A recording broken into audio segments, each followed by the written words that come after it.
good morning my dear friends and students. I am Sadhna and all of you enjoying mathematics and science with me. नेहमीप्रमाणे enjoy करताय का maths आणि science आणि तुमच्या आग्रहाखातर exercise मध्ये मी तुमच्यासाठी घेऊन येते आहे. याच्या अगोदर आपण answer the following, give reason, define हे सगळं क्लिअर केलं आहे. एक लास्ट टॉपिक राहिलेला आहे. तुमच्या पुस्तकामध्ये ही एक्सरसाइज दिलेली आहे. या एक्सरसाइज मधला आपल्याला draw the diagram, fill in the blanks, match the pair आणि एक 7 नंबरच्या क्वेश्चन मध्ये एक टेबल दिलेला आहे, did use the diatoms. Okay, हा क्वेश्चन आज आपल्याला याच्या व्हिडिओमध्ये क्लिअर करायचा आहे. तर काय आहे या प्रश्नांची उत्तर, या डायग्राम्स वगैरे कशा ड्रॉ करायच्या, चला फटाफट समजून घेऊया आजच्या या व्हिडिओमध्ये, म्हणजे तुम्हाला आउट ऑफ मार्क्स मिळतील या क्वेश्चनचे. सो स्टुडंट, ड्रॉ वेल लेबल डायग्राम मध्ये पहिली डायग्राम जी एक्झाम मध्ये विचारली होती ती आहे रुदरफोर्ड स्कॅटरिंग एक्सपेरिमेंट. रुदरफोर्डने जो सोन्याच्या पातळ पत्र्यावर जो एक्सपेरिमेंट केला तो विचारत असतो. यासाठी तुम्ही काय करा, पहिले एक अल्फा पार्टिकल इमिटर जे आहे असा एक क्यूब काढा. या क्यूब मध्ये असा एक राऊंड काढा आणि याचं जे आहे याचं कनेक्शन जे आहे त्या हा जो गोल्ड फॉईल आहे, सोन्याचा जो गोल्ड फॉईल आहे याच्याशी याच्या सेंटर मधून काय करा, कनेक्ट करा.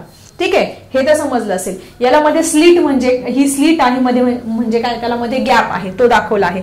त्यानंतर असा गोल्ड फॉईल इकडनं अशा पद्धतीने राऊंड करा, इकडनं अशा पद्धतीने राऊंड करून हा गोल्ड फॉईल तुम्ही दाखवा. ही आहे फ्लोरोसेंट स्क्रीन. ही जी फ्लोरोसेंट स्क्रीन आहे असं नाव द्या त्याला. त्यानंतर हे पार्टिकल्स इथून गेल्यानंतर अशा पद्धतीने हे अल्फा पार्टिकल काही सरळ रेषेत जात आहेत आणि काही पुन्हा जे न्यूक्लियस मधून जातात ते रिव्हर्स होतात, अशा पद्धतीने दाखवायचे आहे. So it is very simple diagram आहे. 1-2 वेळा प्रॅक्टिस करा, तुम्हाला इझिली जमेल. फक्त नावं कोणते लक्षात ठेवा. अल्फा पार्टिकल इमिटर, इथून अल्फा पार्टिकल बाहेर पडतील. ही स्लिट आहे, हा गोल्ड फॉईल आहे, हा मध्ये जो आहे हा सोन्याचा काय आहे, पातळ पत्र आहे आणि ही फ्लोरोसेंट स्क्रीन आहे. ठीक आहे, सो आय थिंक तुम्हाला ही डायग्राम इझिली ड्रॉ करता येईल. ठीक आहे. So student, let's see the next diagram. So student, next diagram विचारले आहे Thomson's atomic model. Thomson's atomic model म्हटलं की प्लम पुडिंग मॉडेल आठवायचं, टरबूज समोर आणायचं. अशा पद्धतीने एक सर्कल काढा. सर्कल मध्ये नेगेटिव्ह चार्ज दाखवा आणि पॉझिटिव्ह चार्ज. नेगेटिव्ह चार्जला आपण सर्कल केलं, दे आर द इलेक्ट्रॉन्स, ते इलेक्ट्रॉन दाखवा. आणि पॉझिटिव्ह चार्ज अशा पद्धतीने प्लस चार्ज दाखवा, they are positive charge gel. या जेलमध्ये म्हणजे या टरबुजाच्या आतल्या भागमध्ये काय आहे, हे electron, negatively charge electron included आहे. Simple circle, plus charge, minus charge, 2 नावं द्यायची फक्त, काही अवघड नाही. पुढे त्यांनी विचारलंय मॅग्नेशियमचं डायग्रामॅटिक रिप्रेझेंटेशन करा. मॅग्नेशियमचा ॲटॉमिक नंबर काय आहे तुमचा, 12 आहे. 12 प्रोटॉन आणि 12 न्यूट्रॉन आहे. सगळ्यात पहिले मधलं जे न्यूक्लियस आहे ते काढून घ्या. 12 प्रोटॉन 12 न्यूट्रॉन आपण त्याच्यामध्ये लिहिलं. त्यानंतर आता याचं इलेक्ट्रॉनिक कॉन्फिगरेशन मॅग्नेशियमचं कशा पद्धतीने येणार आहे, पहिल्या कक्षेत 2 इलेक्ट्रॉन, दुसऱ्या कक्षेत 8 आणि 2 किती झाले, 10 आणि शेवटच्या कक्षेत 2 इलेक्ट्रॉन येणार आहे. म्हणून इथल्या कक्षेमध्ये 2 इलेक्ट्रॉन दाखवले, इकडे 8 दाखवले टोटल आणि शेवटच्या कक्षेमध्ये 2 इलेक्ट्रॉन अशा पद्धतीने दाखवले आहे. So this is diagrammatic representation of magnesium atom. Okay, so student, let's see the last diagram. So student, 4th diagram आहे diagrammatic representation of argon. Argon हा ॲटम, त्याचं इलेक्ट्रॉनिक कॉन्फिगरेशन आपल्याला दाखवायला सांगितलेलं आहे. तुम्हाला सगळ्यांना माहिती आहे argon is a inert gas, that's why its atomic number is 18 हा ॲटॉमिक नंबर आहे. याचं इलेक्ट्रॉनिक कॉन्फिगरेशन कसं येणार आहे म्हणजे आपल्याला डायग्राम काढायला सोपी जाईल. पहिल्या कक्षेत 2 येणार आहे, दुसऱ्या कक्षेत 8 आणि तिसऱ्या कक्षेमध्ये पण 8 येणार आहे. असे 18 इलेक्ट्रॉन येणार आहे. 8 आणि 2 10 आणि 8 18. मग आता आपण काढूया. पहिले काय करायचं, आपण अशा पद्धतीने न्यूक्लियस काढून घ्यायचं. मग आता इथे 18, ठीक आहे, या आर्गॉनमध्ये 18 प्रोटॉन आहे हे तर आपल्याला माहितीच आहे. इलेक्ट्रॉनची संख्या, न्यूट्रॉनची संख्या आहे 22. ठीक आहे, मग आता आपल्याला काय करायचं आहे, याचं पहिली शेलमध्ये 2 इलेक्ट्रॉन दाखवूया. ही फर्स्ट शेल असे फटाफट काढून घ्या. त्याच्यामध्ये हे पहिल्या शेलमध्ये 2 इलेक्ट्रॉन अशा पद्धतीने दाखवा. तिथे मायनस दाखवलं तरी चालणार आहे. त्याच्यानंतर पुढे अजून एक शेल काढणार आहोत की ज्या शेलमध्ये आपण काढणार आहोत 8 इलेक्ट्रॉन. 1 2 3 4 5 6 7 आणि 8 अशा पद्धतीने 8 इलेक्ट्रॉन हे सेकंड शेलमध्ये असणार आहे. हे आपण रफ करून तुम्ही इथे मायनस सुद्धा लिहू शकता किंवा डायरेक्ट अशा पद्धतीने लिहिलं तरी चालणार आहे. ठीक आहे, हे 8 इलेक्ट्रॉन झाले. त्यानंतर शेवटच्या कक्षेमध्ये किती आहे, 8 आहे.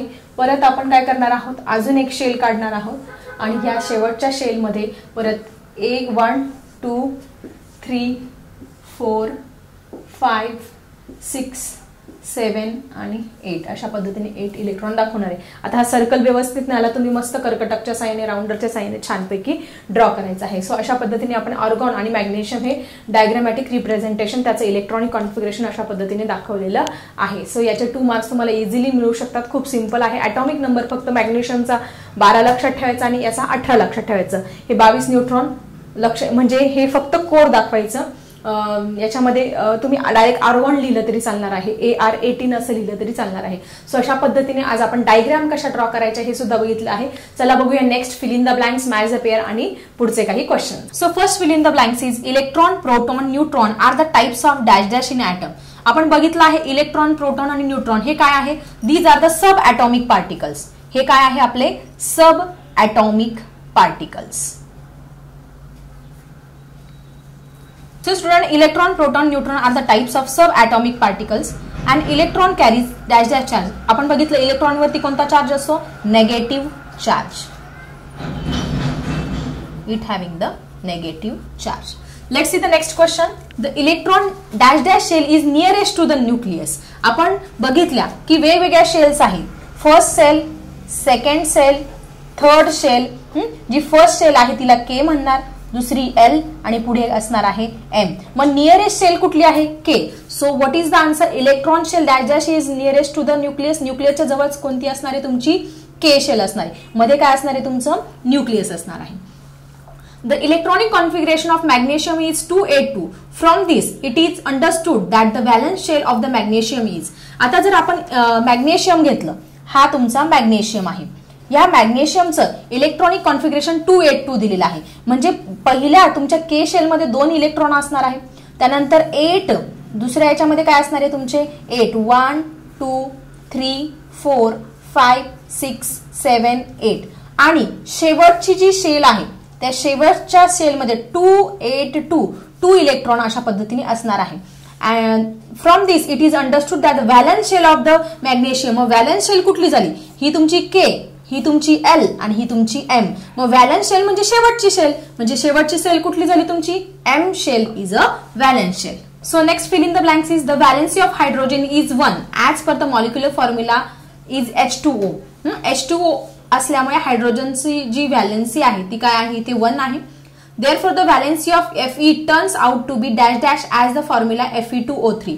Fe2O3 फेरस ऑक्साइड आपल्याला दिलेला आहे. मग आता याच्यामध्ये तुमची जी Fe आहे म्हणजे तुमचं जे लोह आहे, आयन आहे, याची व्हॅलेन्सी काय असणार आहे? So student, its valency is 3. So next one is very simple, match the pair. Proton. Proton वरती कोणता चार्ज असतो? तुम्हाला सगळ्यांना माहिती आहे, पॉझिटिव्ह चार्ज. सो याचा पहिल्याचा आन्सर आहे थर्ड, पॉझिटिव्ह चार्ज असतो. अशा जोड्या लावायच्या नाही, आता तुम्ही छोटे नाही राहिलेले. इलेक्ट्रॉन वरती कोणता असतो? नेगेटिव्ह चार्ज असतो. So first answer is I, म्हणजे फर्स्ट आन्सर आहे. आणि न्यूट्रॉन वरती कोणताही चार्ज नसतो, it is neutral. So that's why its answer is 2. So student, let's see the last 7 question deduce from the datum provided. Data जी provide केले त्याच्यावरून आपल्याला व्हॅल्यू फाइंड करायचं आहे. सोडियम ॲटॉमिक नंबर 11 दिला आहे, ॲटॉमिक मास नंबर 23 दिले आहे.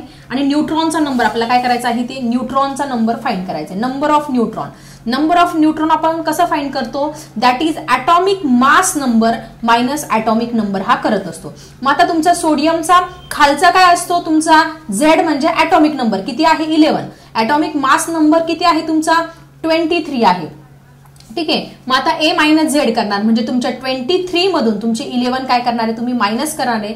3 मधून 1 गेला तुमचे किती उरले? 2 आणि 2 मधून 1 गेला 1. So in this way the number of neutron in this sodium is 12. म्हणजे सोडियम मध्ये न्यूट्रॉनची संख्या काय असणार आहे? तुमची 12 असणार आहे. Then next one, carbon 614 mass number find करायला लावलेला आहे. मास नंबर म्हणजेच atomic mass number. Mass number म्हणजेच काय? Atomic mass number. मग आता ॲटॉमिक मास नंबर सगळ्यांना माहिती आहे, C6 आणि 14. खालचा काय असतो तुमचा? ॲटॉमिक नंबर असतो. वरचा काय असतो तुमचा? Atomic number, atomic mass number असतो. सो ॲटॉमिक मास नंबर काय झाला मग कार्बनचा तुमचा? 14 काय झाला तुमचा? Atomic mass number. Okay, let's see the last question. पुढे काय दिलेलं आहे तुम्हाला? क्लोरीन 1737 दिलेला आहे आणि त्याचा प्रोटॉनचा नंबर काढायला लावलेला आहे. मग आता प्रोटॉन कुठे असतात तुमच्या न्यूक्लियस मध्ये, काय असतात प्रोटॉन, पॉझिटिव्ह चार्ज असतात. आणि proton number is nothing but what is atomic number. Proton number म्हणजेच काय, त्या ॲटम इलेमेंटचा ॲटॉमिक नंबर हा असतो. आणि ॲटॉमिक नंबर म्हणजे खालचा बेसचा, it is the proton number means the atomic number. म्हणजे प्रोटॉनची संख्या किती झाली तुमची इथे, 17 is the number of proton. So in this way we clear whole exercise inside the atom. I think तुम्हाला एक्सरसाइज छानपैकी क्लिअर झाल्या असेल. सो अशा पद्धतीने इनसाइड द ॲटम हा लेसन आपला संपलेला आहे. चला नवीन लेसनसह भेटूया नवीन व्हिडिओमध्ये. आता मी थांबते. Bye everyone.